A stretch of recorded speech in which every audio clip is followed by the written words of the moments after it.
Hey, how's it going? Dylan here, and welcome to my new kind of format for a weekly video, which is kind of longer form, which I'm going to be kind of testing out and kind of getting a feel for in the coming weeks leading up to the Christmas period. So bear with me if something seems a little off or raw. Hopefully it'll look good.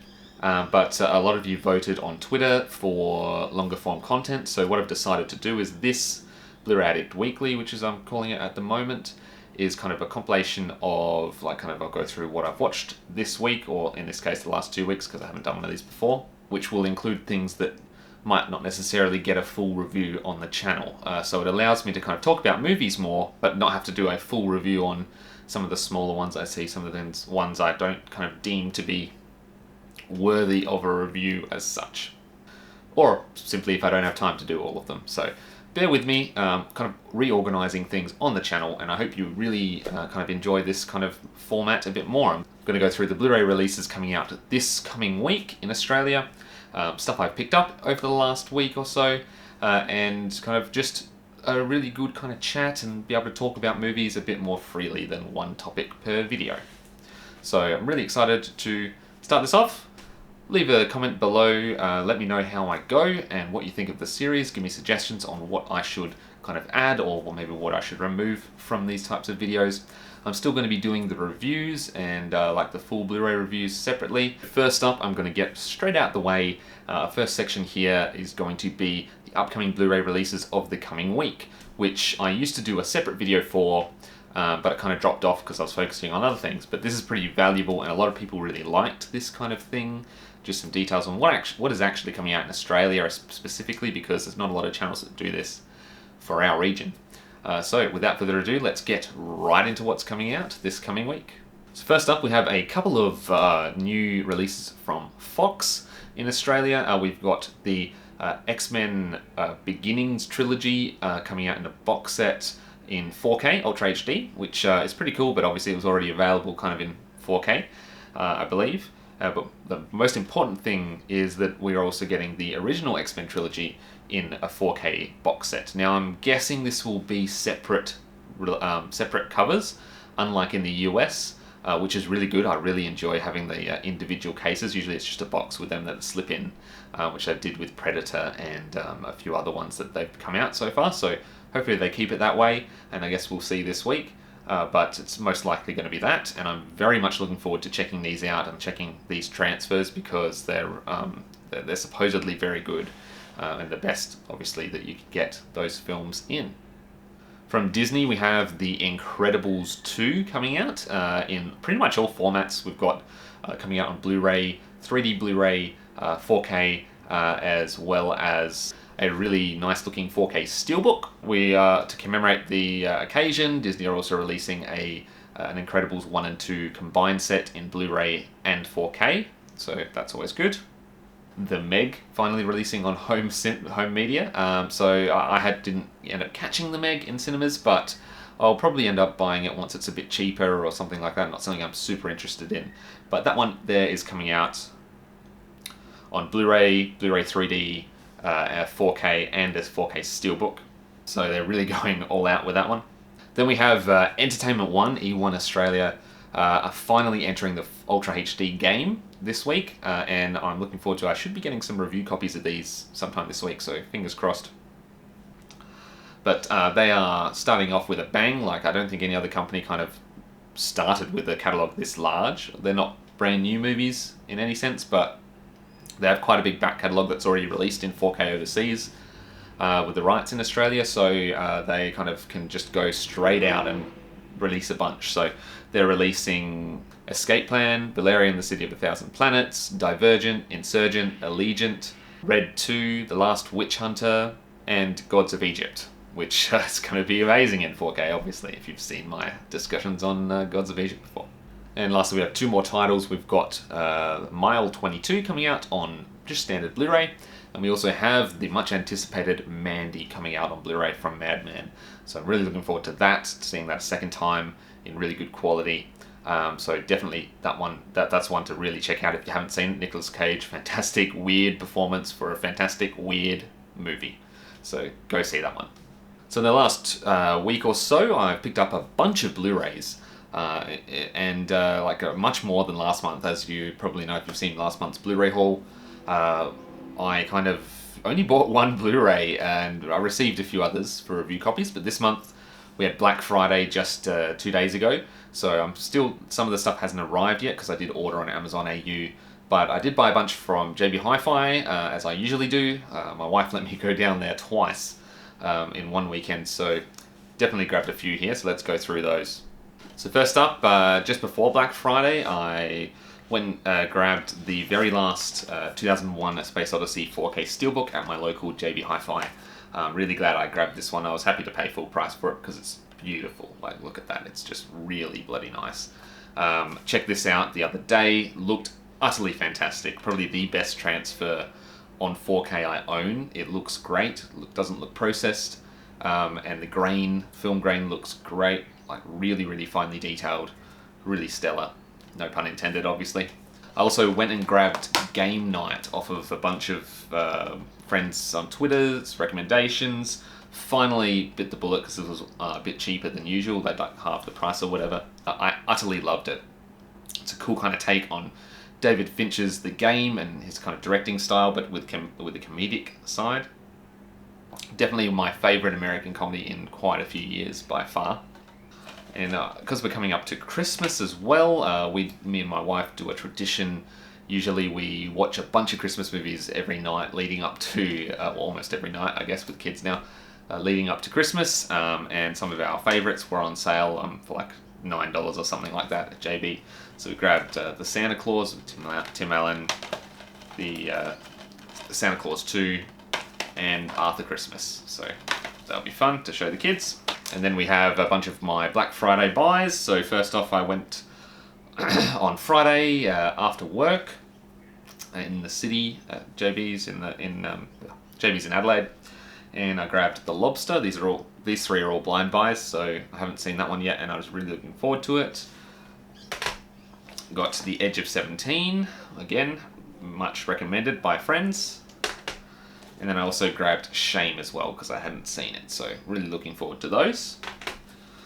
And just today, I went and spent the bulk of my budget, probably, for this month of buying Blu-rays, but fairly happy. I grabbed the Blu-ray of Sicario Day of the Soldado, Sicario 2, which I actually quite enjoyed. I think it gets a bit too much hate, more hate than it should, definitely.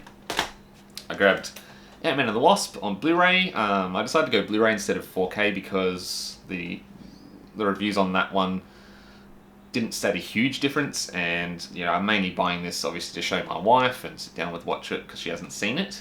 Because we have kids, we rarely get to go to a movie together. So I grabbed that one on sale. And then I've been looking forward to these two ever since I grabbed The Matrix on Ultra HD. So I grabbed Matrix Reloaded and The Matrix Revolutions on 4K Ultra HD because they came out a few weeks ago. And really looking forward to checking these out. I'm still not sure what I'm going to watch tonight. I might even try and squeeze in 2 movies, but who knows. I probably should be editing this video. And lastly today I grabbed one of the new Jack Ryan remasters, so The Hunt for Red October in Ultra HD. I'll probably grab the other ones at some point, but I really wanted to see this one because this is one of my all-time favourite films. Really fantastic film. Okay, so now we get on to kind of the films I've seen recently that I want to have a check about. So we'll go through my, basically, you can follow me on Letterboxd if you want. I'll put the link below and go follow me on there. I log all the movies I watch online and kind of do ratings usually. Kind of average ratings. It's not exact, obviously. I don't usually use ratings in my actual video reviews, if you haven't noticed. But I do on this because you kind of have to put something in. And it's good to kind of rate them in order, but it's very hard to keep consistent, so I don't kind of hold them to it. So over the last 2 weeks, I'll start with for this video, just for the sake of it. Usually I'll just do the 1 week. I'll also include TV series I've watched as well. So start off with Cam, which seems to be kind of consuming most of film Twitter at the moment, and everyone really liked it. I thoroughly enjoyed it. It wasn't amazing, but definitely, as other people have said, and I've seen them say, feels like very similar to like a Black Mirror episode or something like that, which isn't a bad thing. Could fit right into that universe. But yeah, I really liked the lead performance. I liked the idea. It seemed very interesting at the time when I requested a screener. That was the reason why I requested it, because just the synopsis seemed interesting.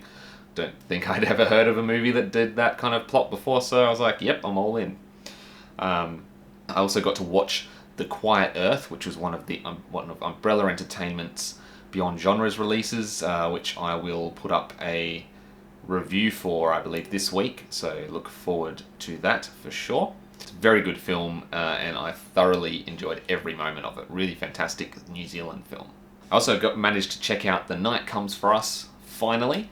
Everyone was telling me to go see this on Netflix. I did actually get a screener for this back on release, but I sadly didn't have a time to watch it. It was right bang in the middle of the film festival, I think, if I remember correctly, and I was completely all over the place.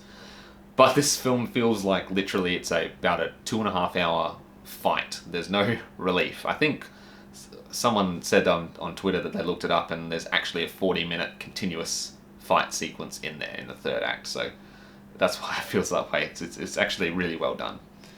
Now, the other night, earlier last week, I saw Robin Hood, the new one, and oh boy, that was something. Probably the worst blockbuster I've seen this year, and I saw Geostorm this year.